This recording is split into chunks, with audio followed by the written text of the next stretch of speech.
And of course, our core audience was kids 5 to 12 and their parents, with a skew to boys. And this is very much where working with a partner like SuperAwesome came like a natural choice for us. It is gruesome, but it's hilarious. My son is a chuckler when he reads it, and he saw the film twice. He thought it was hilarious.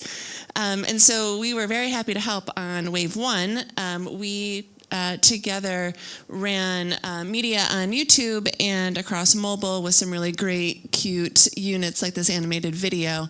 And just kind of focusing on YouTube in particular, in Wave 1, the performance was great.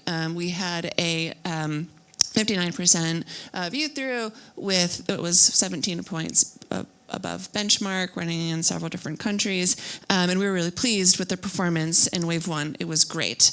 But knowing that Wave 2 was coming, we wanted to do some optimization and figure out how we might do even better by taking a more audience-based approach. Because in Wave 1, as you said, we were really just focusing on all kids 5 to 12 with a bit of a boy skew, but is quite general. And we said, all right, how could we potentially, make this more efficient, maximize performance by taking a more audience point of view? So what we did is we went and thought about the brand and said, all right, well, what kind of kids are probably going to be most resonant with Dogman? And so we came upon and we decided on using the pop culturists, both the younger and the older imaginative pop culturists and the insightful ones too.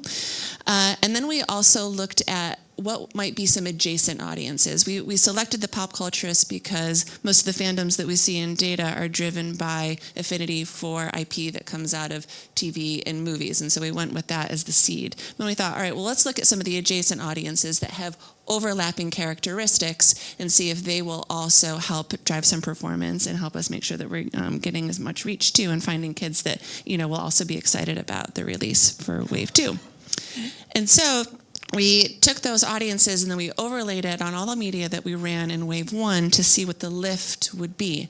And we were very delighted to see that it would have a big impact. We had almost a 7-point increase by taking this much more audience-based approach.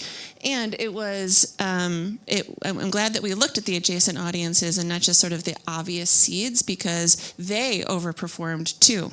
And so we got some insights on what are the drivers, what are the behaviors of these adjacent audiences to then really take a much more informed and insightful view at how we plan for Wave 2, which is launching just this week in 6 more countries, which is very exciting.